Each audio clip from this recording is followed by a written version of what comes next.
Over the weekend, Donald Trump survived yet another assassination attempt. And of course, almost immediately, the internet was ablaze with conspiratorial claims.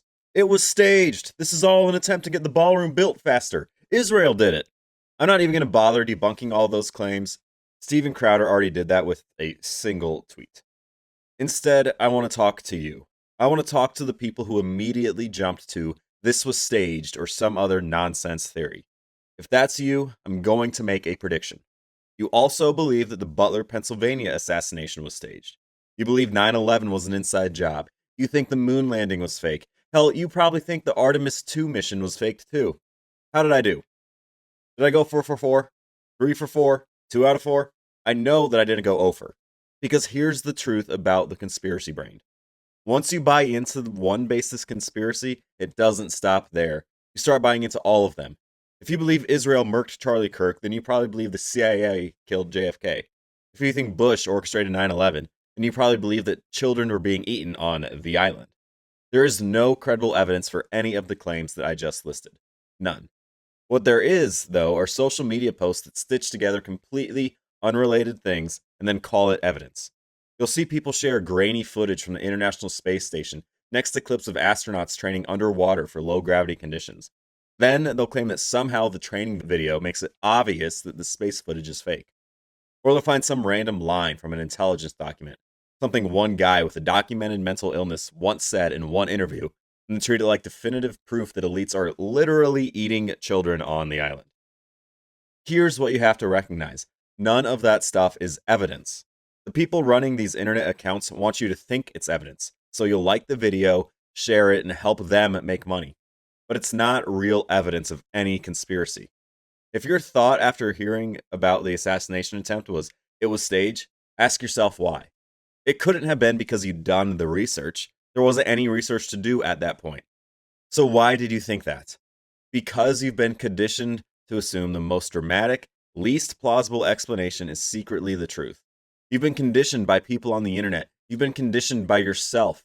And you've got a condition that I am calling conspiracy brain. Let me be clear. Conspiracy brain is a mental illness. People infected with it aren't thinking critically. They're sick.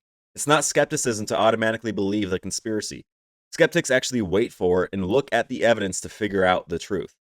People with conspiracy brain, on the other hand, get a high from being the only smart one in their family. They love thinking that they're smarter than everyone else, that they're part of the in crowd while their family sits there oblivious.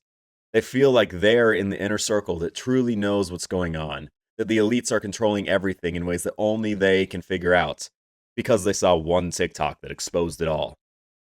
People with conspiracy brain are victim to a social media loop that feeds their ego.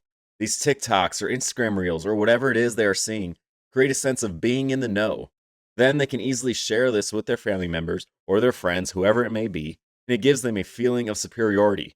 This, hey, let me be the one to tell you how the government is lying to you. This makes those with conspiracy brain feel good. They feel smart. And of course, when they feel smart, they want more of the thing that makes them feel smart. So they dive deeper into these conspiracies.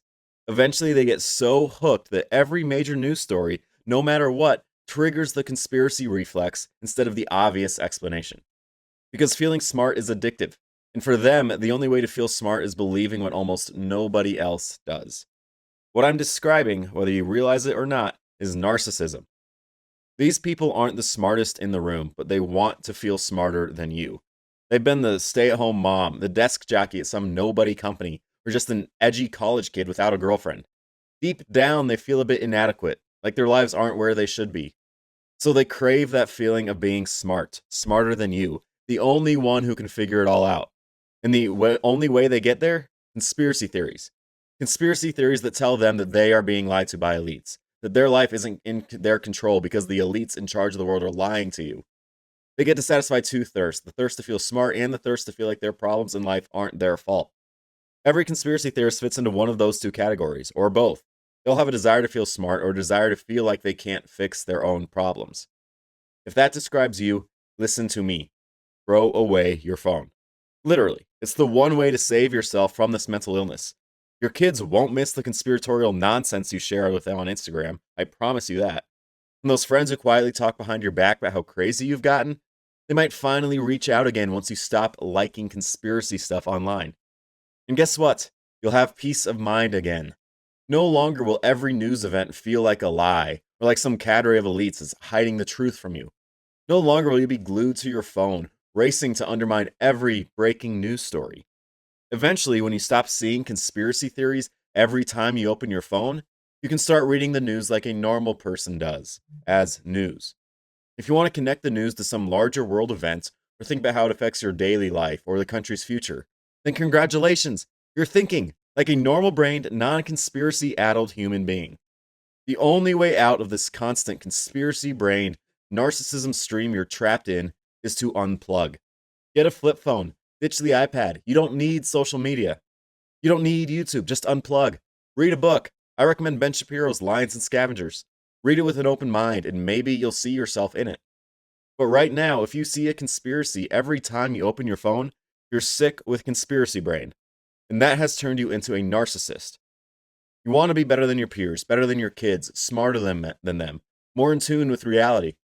But what you're actually doing is cutting yourself off from reality, wrapping yourself deeper and deeper in your own head, your own world where facts cannot reach you. Throw the phone away, throw the laptop away, the iPad, the tablet, throw it all away, and then let yourself heal. Thanks for sticking around until the end. Subscribe and like the video for more from me. I'm trying to build a brand based on honest, reasonable takes and not the performative outrage you get from so many online these days. If that resonates with you, subscribe for me and head to my Substack to get new releases emailed directly to you. With that, I'll see you next time. Thank you.